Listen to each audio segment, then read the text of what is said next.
स्वागत है आप सभी का हमारे YouTube चैनल साहित्य और सृजन की दुनिया में। तो दोस्तों, जैसा कि हम लोगों ने एक सीरीज शुरू की है हिंदी की साहित्य के इतिहास, हिंदी भाषा का इतिहास, यानी हम सभी जितनी भी हमारी यूनिट्स हैं, जितनी भी इकाई हैं, उन सभी पर हम वीडियो बनाएंगे। तो जहाँ तक मुझे उम्मीद है, हिंदी भाषा का इतिहास की जो ये हमारी इकाई है, ये 3 वीडियोज़ में कंप्लीट हो जाएगी, यानी पूरी हो जाएगी।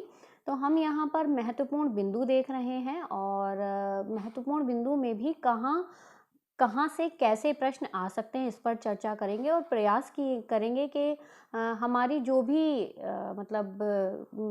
इकाई पूरी होती है उसका एक छोटा सा टेस्ट टाइप हम लोग कर लें। यानी मॉक तो मैं नहीं बोल सकती, लेकिन हाँ, कुछ प्रश्न उत्तर आप लोगों को ज़रूर महत्वपूर्ण मैं उसके दूंगी।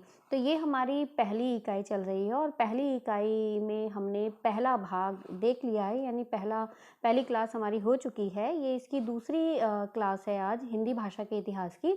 तो इस पर हम देख लेते हैं। हमारा मानक भाषा वाला पार्ट यहाँ से शुरू होगा और मानक भाषा में क्या है, कैसे है, कितना है, ये हमें देखना है। तो मानक भाषा को लेकर के बस 1 मिनट में थोड़ी सी सेटिंग कर लेती हूँ कैमरे की।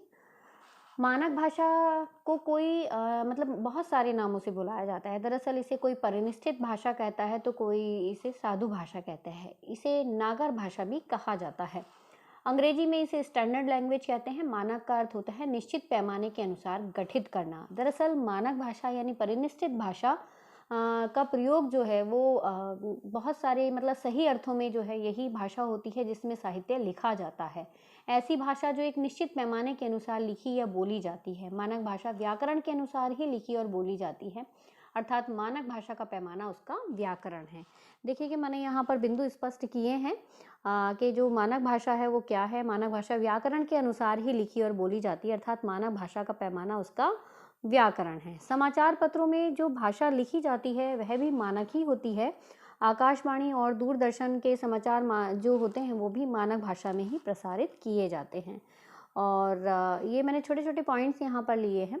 इसके अतिरिक्त कुछ विद्वानों के अनुसार मानक भाषा के 4 तत्व होते हैं। 4 तत्व कौन कौन से होते हैं ये देखिएगा। ऐतिहासिकता, मानकीकरण, जीवंतता और स्वायत्तता। ये 4 तत्व जो हैं, ये चारों तत्व मानक हिंदी भाषा में विद्यमान रहते हैं। इसकी ऐतिहासिकता, इसका मानकीकरण, इसका जीवंत होना, इसका स्वायत्तता, तो ये चारों तत्व मानक भाषा के होते हैं जो बहुत आवश्यक होते हैं। फिर मानक हिंदी के स्वरूप को अगर हम ध्यान से देखते हैं, दरअसल तो हिंदी की आधुनिक मानक शैली का विकास हिंदी भाषा की एक बोली जिसका नाम खड़ी बोली है उसी के आधार पर हुआ है। हिंदी मानक भाषा है जबकि खड़ी बोली उसकी आधारभूत भाषा कहलाई जाती है। वह क्षेत्रीय रूप है जो दिल्ली, रामपुर, मुरादाबाद, बिजनौर, मेरठ, सहारनपुर आदि में बोली जाती है।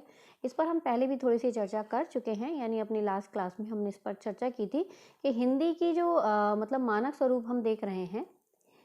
यहाँ पर 1 मिनट गाइज। हिंदी जो है वो मानक भाषा है जबकि खड़ी बोली उसकी आधारभूत भाषा कहलाई जाती है। और क्षेत्रीय रूप हमने पहले भी देखे हैं, मुरादाबाद, बिजनौर, मेरठ, दिल्ली, सहारनपुर आदि। ये कुछ आसपास के ऐसे क्षेत्र हैं जहाँ पर खड़ी बोली का प्रयोग किया जाता है। खड़ी बोली क्षेत्र में रहने वाले प्राय प्रत्येक वर्ग के व्यक्ति द्वारा जो कुछ भी बोला जाता है वह खड़ी बोली है। किंतु जैसे बुंदेली ब्रज हुई, बुंदेली हुई, निमाणी हुई, मारवाड़ी हुई, इन क्षेत्रों में हिंदी की शिक्षा प्राप्त व्यक्ति परस्पर संभाषण अथवा औपचारिक अवसरों पर मानक हिंदी बोलते हैं। वैसे ही खड़ी बोली क्षेत्र के व्यक्ति भी औपचारिक अवसरों पर मानक हिंदी का प्रयोग करते हैं। अब ये मानक हिंदी क्या है, मानक हिंदी को हम कैसे मानक हिंदी की बात कर रहे हैं। दरअसल देखो, हम इसको इस तरह से समझ सकते हैं। मैंने यहाँ कुछ उदाहरण दिए हुए हैं। जैसे यहाँ मैथिली शरण गुप्त का नाम लिखा हुआ है कि जो मैथिली शरण गुप्त हुए वो चिरगांव के थे। वे घर में वो बुंदेलखंडी बोलते थे। हजारी प्रसाद द्विवेदी बलिया के रहने वाले थे, पर घर में वो भोजपुरी बोलते थे। किंतु ये सभी व्यक्ति जब साहित्य लिखते हैं तो इनकी जो भाषा होती है वो मानक हिंदी होती है, यानी मानक हिंदी का व्यवहार करते हैं। तो संक्षेप में हम इतना कह सकते हैं कि मानक भाषा अपनी भाषा का एक विशिष्ट प्रक्रियात्मक स्तर है और इसको हम इसी तरह से समझ सकते हैं। हालांकि और भी बहुत हैं, यानी कि हम संज्ञा, सर्वनाम और विशेषणों के माध्यम से जो भाषा लिखी जाती है, समझी जाती है, यानी जिसमें कहीं ना कहीं भाषा का रूप होता है, व्याकरण का रूप होता है, एक सही निश्चित भाषा कहलाती है। यहाँ पर हम देखेंगे अगला हमारा पॉइंट है राजभाषा, जो कि हमारी इसी इकाई से संबंधित है। हिंदी भाषा के इतिहास में राजभाषा का एक जो भी विवरण है वो हम यहाँ पर देखते हैं कि किसी भी प्रदेश की जो राज्य सरकार के द्वारा उस राज्य के अंतर्गत प्रशासनिक कार्यों को संपन्न करने के लिए जिस भाषा का प्रयोग किया जाता है उसे राजभाषा कहते हैं। ये आप सभी को बहुत अच्छे से स्पष्ट होगा। ये जो भाषा है संपूर्ण प्रदेश के अधिकांश जन समुदाय द्वारा बोली और समझी जाती है। प्रशासनिक दृष्टि से संपूर्ण राज्य के सर्वत्र इस भाषा को महत्व प्राप्त रहता है। भारतीय संविधान में राज्यों और केंद्र शासित प्रदेशों के लिए हिंदी के अतिरिक्त 21 अन्य राजभाषा भी स्वीकार की गई हैं। संविधान की 8वीं अनुसूची से ज़रूर कोई ना कोई प्रश्न आता है जिसका यहाँ पर हमने विवरण दिया है। संविधान की जो 8वीं अनुसूची है उसके अंतर्गत कुछ सवाल पूछे जाते हैं जो बहुत महत्वपूर्ण है। यहाँ पर जो इस संविधान की इस 8वीं अनुसूची से संबंधित प्रश्न बनते हैं वो मैं आप लोगों के साथ यहाँ पर थोड़ा सा एक तरीके से स्पष्ट कर देना चाहती हूँ। दरअसल जो ये 8वीं अनुसूची है इसमें हिंदी सहित सबसे पहले 14 भारतीय भाषाएं थीं और फिर संविधान के 21वें संशोधन में यानी 1967 के अंतर्गत सिंधी को 8वीं अनुसूची में शामिल किया गया। तो हमें ध्यान रखना है 21वां संशोधन जो कि संशोधन हुआ था 1967 में और यहाँ पर सिंधी को जोड़ लिया गया था और 8वीं अनुसूची में। फिर ये जो संशोधन थे आगे भी 2-3 संशोधन मतलब ये कुल मिलाकर के ऐसे हुए हैं जिनसे ये राजभाषा में हमारी जो भाषाओं की संख्या है वो कुल मिलाकर के इस समय 22 है। तो हमें ध्यान रखना है पहला संशोधन हुआ था 21वें संशोधन में 1967 में जिसके अंतर्गत सिंधी को 8वीं अनुसूची में शामिल किया गया था और दूसरा जो संशोधन हुआ था वो 71वें संशोधन हुआ था जो कि 1992 में हुआ था और इसमें 8वीं अनुसूची में नेपाली, मणिपुरी और कोंकणी को जोड़ा गया था। ठीक है, नेपाली, मणिपुरी और कोंकणी। तो अगर आप लोगों को अभी स्पष्ट नहीं हुआ तो हम लोग स्पष्ट कर लेते हैं। ठीक है, मैं यहाँ मेंशन कर देती हूँ आप लोगों के सामने तो ध्यान रहेगा। संविधान के 21वां संशोधन लिखना याद रखना है। ठीक है, 21वां संशोधन हुआ था हमें हमारा जो इसका समय है 1967। ठीक है, याद रहेगा 1967 इसका समय है और इसके अंतर्गत हमारे यहाँ भाषा जोड़ी गई थी सिंधी। ठीक है, सिंधी को 8वीं अनुसूची में जोड़ा गया था 21वें संशोधन में। उसके बाद जो है दूसरा जो संशोधन हुआ था मैंने आप लोगों को बताया है दूसरा संशोधन हुआ था 71वां संशोधन। तो 71वां संशोधन हमें याद रखना है 71वां संशोधन हुआ था और 71वें संशोधन का समय था हमारा 1992। ठीक है, 1992 मैंने यहाँ मेंशन कर लिया है 1992 और इसमें जो 8वीं अनुसूची में जोड़ी जाने वाली थी वो थी नेपाली भाषा, नेपाली। ठीक है, थोड़ा सा लिखावट आप लोगों को समझ आ रही हो तो। दूसरी है मणिपुरी, मणिपुरी। ठीक है, और तीसरी यहाँ पर जोड़ी गई थी कोंकणी, कोंकणी। तो ये कुल मिलाकर के 3 इन भाषाओं को जो जोड़ा गया था अनुसूची में ये 1992 में 71वें संशोधन में जोड़ा गया था। ये यहाँ पर जो मैं आप लोगों के साथ थोड़ा विस्तार से बात कर रही हूँ वो इसलिए क्योंकि ये अक्सर पूछे जाने वाले सवाल हैं कि 8वीं अनुसूची के बारे में ज़्यादा से ज़्यादा सवाल पूछे जाते हों, चाहे हायर हो, चाहे टीजीटी हो, पीजीटी हो या नेट जेआरएफ हो आप लोगों का। यहाँ पर हमारा तीसरा संशोधन हुआ था 92वां संशोधन जिसको हम कहते हैं 92वां संशोधन। तो इस 92वें संशोधन में जो कि 3 में हुआ था 2003 में 8वीं अनुसूची में तब जोड़ी गई थी मैथिली, मैथिली, मैथिली जोड़ी गई थी और डोंगरी जोड़ी गई थी, डोंगरी, डोंगरी। ठीक है, एक जोड़ी गई थी बोडो। ये याद रखना है आप लोगों को, बहुत बहुत महत्वपूर्ण सवाल है, बोडो। और एक जोड़ी गई थी संथाली। ठीक है गाइज, संथाली। तो ये कुल मिलाकर के ये हमारी अब टोटल यहाँ पर यानी अब मिलाकर के ये जो भाषाओं की संख्या हो गई है हमारी, वो 22 भाषाएं हो गई हैं 8वीं अनुसूची में जो जोड़ी गई हैं। और 22 भाषाएं कौन कौन सी हैं, इन शॉर्ट आप लोगों से जल्दी जल्दी मैं बता देती हूँ। एक असमिया है, नेपाली है, मणिपुरी है, बांग्ला है, ओडिया है, कश्मीरी है, सिंधी है, पंजाबी है, संस्कृत है, हिंदी है, उर्दू है, गुजराती है, मराठी, कन्नड़, कोंकणी, मलयालम, तेलुगु, तमिल, बोडो, मैथिली, संथाली और डोंगरी जो बाद में जोड़ी गई हैं। तो ये हमारी 8वीं अनुसूची मैंने यहाँ पर आप लोगों के साथ थोड़ा विस्तार से इसका विस्तार से मतलब यहाँ स्पष्ट की हैं हम लोगों ने ये जो यूनिट है इसमें, क्योंकि ये एक महत्वपूर्ण पार्ट है यहाँ पर। इसके बाद हमारा अगला पॉइंट है, एक अगला बिंदु है, वो है राष्ट्रभाषा। और राष्ट्रभाषा से संबंधित क्या सवाल कैसे आते हैं, दरअसल यहाँ से भी बहुत सारे सवाल आते हैं। मैं आप लोगों को अगर सही मायने में बताऊं तो इस इकाई से जो सवाल पूछे जाते हैं वो एक तो बोली वाले पार्ट से पूछे जाते हैं। ठीक है, सबसे ज़्यादा सवाल कहाँ कहाँ से पूछे जाते हैं, बोली वाले पार्ट से पूछे जाते हैं। यहाँ आप लोगों को ध्यान रखना है 8वीं अनुसूची वाली बात जो मैंने आप लोगों के साथ की। और जो नेक्स्ट पॉइंट याद रखना है वो याद रखना है ये राष्ट्रभाषा वाला पार्ट। ठीक है, जो राष्ट्रभाषा वाला पार्ट याद रखना है वो क्यों रखना है, क्योंकि कुछ संवैधानिक स्थिति राजभाषा राष्ट्रभाषा की रही है। हिंदी की संवैधानिक स्थिति वो हमें ध्यान रखनी है। इसमें संविधान के भाग 5 क्या भाग 5 में 6 के क्रमशः अनुच्छेद 120 और 210 में, फिर भाग 17 के अनुच्छेद 343, 44, 45, 46, 47, 48, 49, 50 और 51। ठीक है, इन अनुच्छेदों में हिंदी के राजभाषा हिंदी के संबंध में कुछ प्रावधान दिए गए हैं संविधान में, जो हम लोगों को याद होने चाहिए। दरअसल यहाँ से 1 से 2 प्रश्न बनने की पूरी संभावनाएं हैं। यहाँ हमें देखना है दरअसल कि इन प्रावधानों के साथ संप्रति भारत की 22 भाषाओं को संविधान की अनुसूची 8 में मान्यता दी गई है। ये भाषाएं मैंने यहाँ पर लिखी हुई हैं। देखिए, जिन भाषाओं को अभी मैं आप लोगों के साथ जिक्र कर रही थी वो भाषाएं ये रहीं कि जिनको 8वीं अनुसूची में मान्यता मिली है। ठीक है, यहाँ पर मैंने थोड़े से परिवर्तन जो अभी आप लोगों के साथ मैं बात कर रही थी, 21वां संशोधन की बात कर रही थी, ठीक है, 71वें संशोधन की बात कर रही थी और ये 92वें संशोधन की बात कर रही थी, वो यहाँ पर स्पष्ट किया हुआ है। तो ये बात हम लोग डिस्कस कर चुके हैं, तो इससे आगे चलते हैं।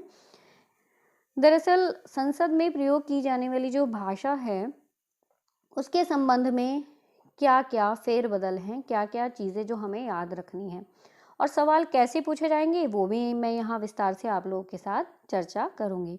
दरअसल देखो, संविधान से संबंधित जो बातें पूछी जाती हैं, यानी संविधान के अनुच्छेद 120 के अंतर्गत क्या क्या आता है।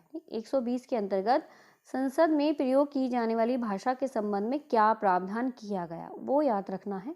तो क्या प्रावधान किया गया, देखो, प्रावधान किया गया कि अनुच्छेद 120 के खंड 1 के अंतर्गत प्रावधान किया गया है कि संविधान के भाग 17 में किसी बात के होते हुए भी किंतु अनुच्छेद 348 के उपबंधों के अधीन रहते हुए संसद में जो कार्य हैं वो हिंदी या अंग्रेजी में किया जाएगा।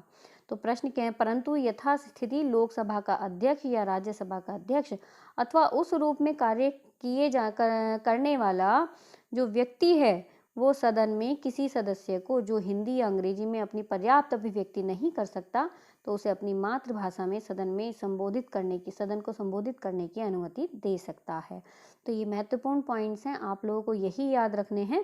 देखिएगा, क्या ध्यान रखना है हमें, यहाँ ध्यान रखना है कि जो ये 120 के खंड 1 के अंतर्गत प्रावधान आया उसमें कहा गया है कि संविधान के भाग 17 में किसी बात के होते हुए भी लेकिन अनुच्छेद 348 के उपबंधों के अधीन रहते हुए संसद में जो कार्य करने हैं हिंदी या अंग्रेजी में किए जाएंगे, या फिर कोई ऐसी स्थिति है कि जो सभापति है, राज्यसभा का सभापति, लोकसभा का अध्यक्ष, अगर वो देख रहे हैं कि कोई व्यक्ति सदन में अपनी बात को नहीं प्रस्तुत कर पा रहा है हिंदी या अंग्रेजी में, तो वो अपनी भाषा में भी सदन में अपने भाषा में यानी अपनी मातृभाषा में सदन को संबोधित कर सकता है और उसको अनुमति दे सकता है। तो ये तो था पहला भाग, 120 का पहला भाग, पहला खंड। अब हम देख रहे हैं यहाँ 120 का खंड 2। इसके अंतर्गत प्रावधान किया गया है कि जब तक संसद विधि द्वारा अन्यथा उपबंध ना करे तब तक संविधान के प्रारंभ के समय से 15 वर्ष की अवधि की समाप्ति के पश्चात ये अनुच्छेद इस प्रकार प्रभावी होगा। मानो या अंग्रेजी में शब्दों का लोप कर दिया गया हो। तो ये इसका 120 का दूसरा खंड मतलब दूसरा खंड हमें ध्यान रखना है। पहला खंड इसका अत्यंत महत्वपूर्ण है जो याद रखना है। जो अगला पार्ट है यानी अगला 210 है, जो 210 हमें ध्यान रखना है, अनुच्छेद 210, उसमें क्या कहा गया है? विधानमंडल में प्रयोग की जाने वाली भाषा के बारे में इसमें बात की गई है। संविधान के अनुच्छेद 210 के अंतर्गत विधानमंडल में प्रयोग की जाने वाली भाषा के संबंध में प्रावधान किया गया है। मैंने यहाँ मोटा मोटा इसलिए यहाँ हेडिंग भी दे दिया कि विधानमंडल में प्रयोग की जाने वाली भाषा।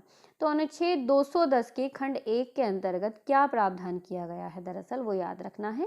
प्रावधान किया गया है कि जो भाग 17 है उसमें किसी बात के होते हुए किंतु अनुच्छेद 348 के उपबंध के अधीन रहते हुए विधानमंडल में कार्य राज्य की राजभाषा या राजभाषाओं में हिंदी या अंग्रेजी में किया जाएगा। यदि विधानसभा का अध्यक्ष या विधान परिषद का सभापति सदन में किसी भी सदस्य को अपनी राज्य या राजभाषा की राजभाषाओं में हिंदी अथवा अंग्रेजी में किसी भी भाषा में अपनी पर्याप्त अभिव्यक्ति नहीं कर सकता तो उसे अपनी मातृभाषा में सदन को संबोधित करने की अनुमति दे सकता है। यहाँ थोड़ा सा ही अंतर हमें ध्यान रखना है। अंतर क्या है कि जो 120 वाला है यानी अनुच्छेद 120 में संसद में कार्य हिंदी में या अंग्रेजी में किया जाएगा और यहाँ पर राज्य की बात हो रही है।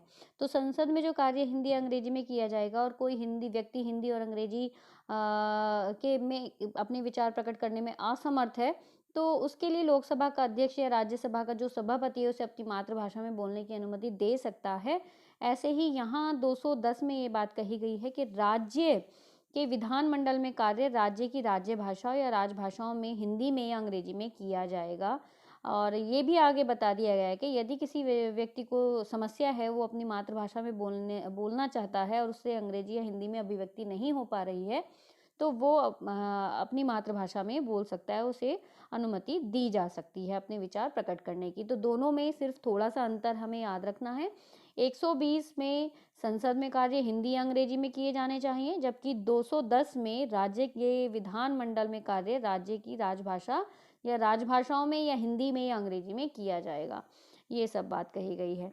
अभी हमारा जो अगला भाग है वो आया है संघ की राजभाषा से संबंधित बात आई है, जिसे हमें कैसे याद रखना है। यानी भाग 17 अब हमारा यहाँ शुरू हो चुका है।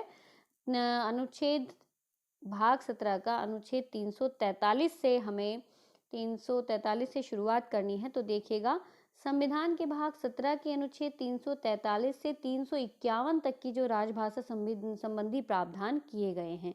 तो संघ की राजभाषा मैंने यहाँ पर जैसे औरों के हेडिंग दिए हैं ऐसे यहाँ इसके भी दिए हैं। यहाँ संविधान के अनुच्छेद 343 के अंतर्गत संघ की राजभाषा के संबंध में जो प्रावधान किए गए हैं वो क्या क्या प्रावधान है, ध्यान रखिएगा। देखिए, अनुच्छेद 343 के खंड 1 के अनुसार देवनागरी लिपि में लिखित हिंदी संघ की राजभाषा है और संघ के शासकीय प्रयोजनों के लिए प्रयोग किए जाने वाले अंकों का रूप भारतीय अंकों का अंतर्राष्ट्रीय रूप होगा। ठीक है, यानी जो यहाँ पर कहा गया है, क्या कहा गया है, एक बारी और उसको थोड़ा सा ध्यान से देख लें। इसके अनुसार देवनागरी लिपि में जो जो देवनागरी लिपि है वो बहुत विशेष है, यानी संघ की राजभाषा हिंदी और लिपि देवनागरी होगी। इसका यहाँ इन शॉर्ट हम इसे समझ सकते हैं कि संघ की जो राजभाषा है राजभाषा हिंदी और लिपि देवनागरी होगी। इसके अलावा संघ की जो शासकीय प्रयोजनों के लिए प्रयोग किए जाने वाले भारतीय अंकों का अंतर्राष्ट्रीय रूप यहाँ पर स्वीकार किया जाएगा या किया जाएगा। अगला संविधान के इसी अनुच्छेद यानी 343 का खंड 2 भी है। तो 343 के खंड 2 में क्या कहा गया है, ध्यान दीजिएगा। खंड 2 में कहा गया है कि संविधान के किसी बात के होते हुए भी इस संविधान के लागू होने के समय से 15 वर्ष की अवधि तक यानी 26 जनवरी 1965 तक संघ के उन सभी राजकीय प्रयोजनों के लिए संविधान के लागू होने के समय से ठीक पहले प्रयोग किया जाता था। तो 26 जनवरी 1965 से जो है ये शुरू होता है। इसको हम किस तरीके से समझ सकते हैं, दरअसल इसको हम और भी शॉर्टली समझ सकते हैं।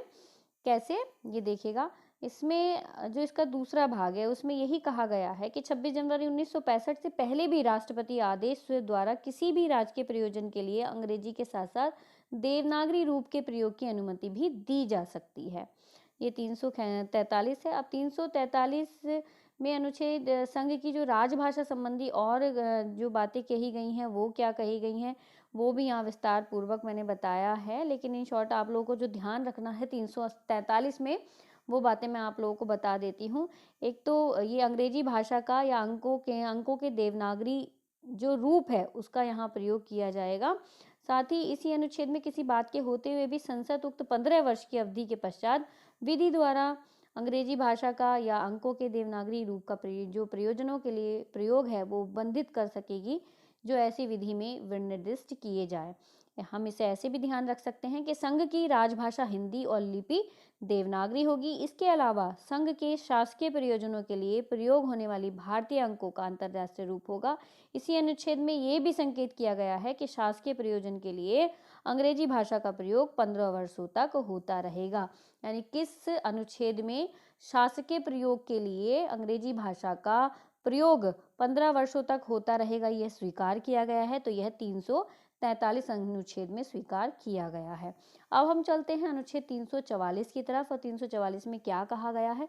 दरअसल मैंने यहाँ बहुत विस्तार से ये नोट्स तैयार किए हुए हैं, पर इतने विस्तार से हम लोग यहाँ हमारे पास इतना समय नहीं है कि हम इतने विस्तार पूर्वक सारी ही चीज़ों को पढ़ पाए। तो मुझे जो उचित लग रहा है इतने कम समय में आप लोगों के साथ, मैं उतनी बात आप लोगों के साथ यहाँ शेयर कर रही हूँ।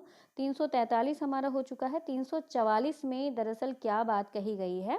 344 में राजभाषा के संबंध में आयोग और संसद की समिति की बात की गई है। अब इसको भी मैंने यहाँ पर काफ़ी सारी डिटेल के साथ समझाया है, पर ये उन बच्चों के लिए जिनके पास नोट्स हैं और जो पेड बैच के बच्चे हैं उन लोगों के पास ये नोट्स मेरे अवेलेबल हैं। लेकिन आप लोगों के साथ मैं यहाँ उतनी ही महत्वपूर्ण बात आप लोगों के लिए भी बता देती हूँ। दरअसल संविधान के अनुच्छेद 344 के अंतर्गत ये व्यवस्था की गई है कि जो संविधान है उसके आरंभ के 5 वर्ष बाद जो राष्ट्रपति है, ठीक है, ध्यान रखिएगा, जो 344 के अंतर्गत ये कहा गया है, ये व्यवस्था की गई है कि संविधान के आरंभ, जब संविधान हुआ उसके 5 वर्ष बाद राष्ट्रपति एक आयोग गठित करेगा जो हिंदी के प्रयोग के विस्तार पर सुझाव देगा।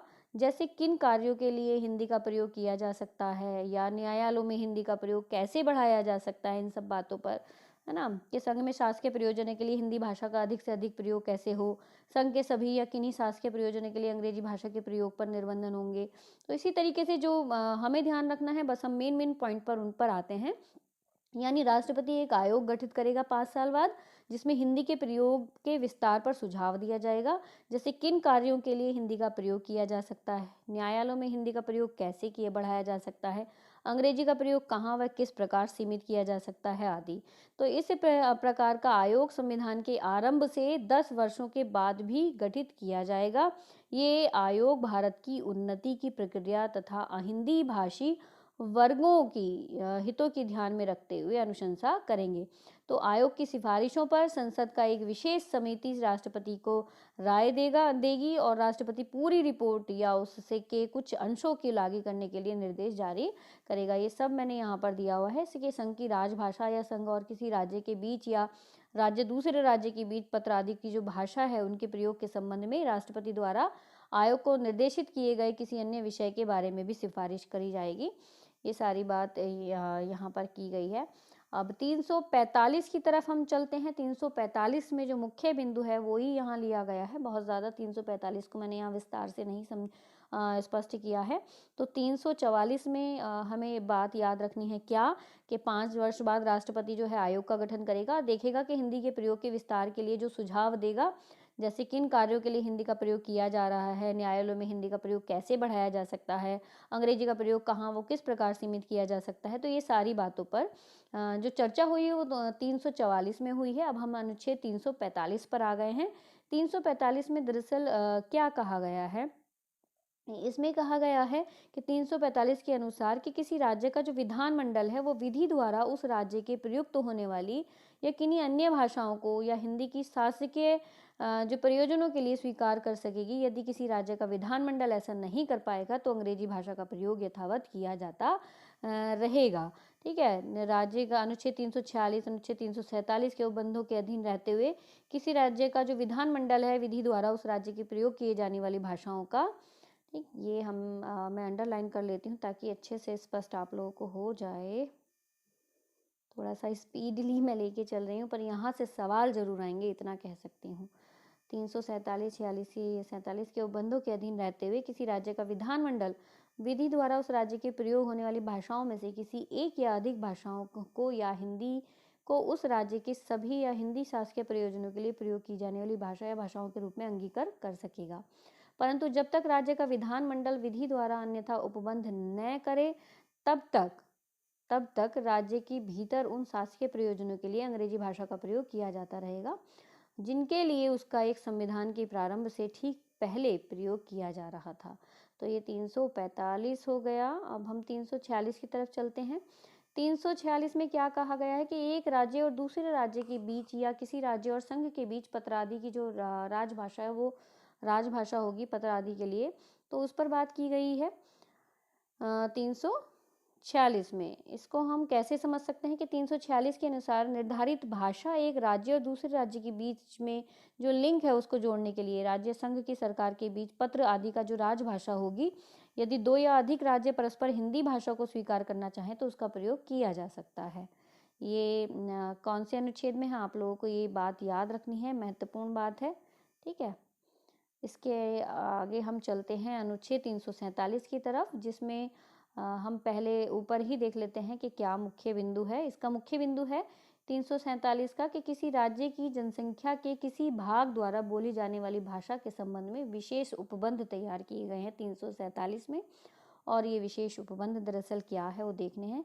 यानी 347 के अनुसार यदि किसी राज्य की जनसंख्या का पर्याप्त भाग ये चाहता है कि उसके द्वारा जो बोली जाने वाली भाषा है उसको उस राज्य में दूसरी भाषा के रूप में मान्यता दी जाए और इसके लिए लोकप्रिय मांग की जाए, तो राष्ट्रपति यह निर्देश दे सकेगा कि ऐसी भाषा का भी उस राज्य में सर्वत्र या उसके किसी भाग में ऐसे प्रयोजन के लिए जो वह निर्दिष्ट करे शासकीय मान्यता उसको दी जाए। ठीक है, तो ये भी शासकीय मान्यता के लिए जनसंख्या के किसी भाग द्वारा अगर कोई ऐसी बात उठाई जाती है तो उस पर ध्यान देने के लिए 347 है। 348 में दरअसल उच्चतम न्यायालय और उच्च न्यायालयों में अधिनियमों विधेयकों आदि के लिए प्रयोग किए जाने वाली भाषा, ये मुख्य बिंदु है। इसमें हमें क्या क्या ध्यान रखना है कि इस भाग में पूर्वगामी उपबंधों में किसी बात के होते हुए जब तक संसद विधि द्वारा अन्यथा उपबंध ना करे तब तक, और उच्चतम न्यायालय और प्रत्येक उच्च न्यायालय में सभी कार्यवाही अंग्रेजी भाषा में होंगी। ये विशेष बात है, विशेष पॉइंट है जो हमें ध्यान रखने हैं। और मैंने यहाँ पर इसको येलोइश भी कर दिया है, अंडरलाइन किया हुआ है, इसको हाईलाइट किया हुआ है। अगला पॉइंट है इसका पहला ये बहुत महत्वपूर्ण, दूसरा है कि संसद प्रत्येक सदन या किसी राज्य के विधानमंडल के सदन या प्रत्येक सदन में पुनर्स्थापित किए जाने वाले सभी विधेयकों या प्रस्तावित किए जाने वाले उनके संशोधनों के लिए संसद या किसी राज्य के जो भी संशोधन होंगे उनके लिए।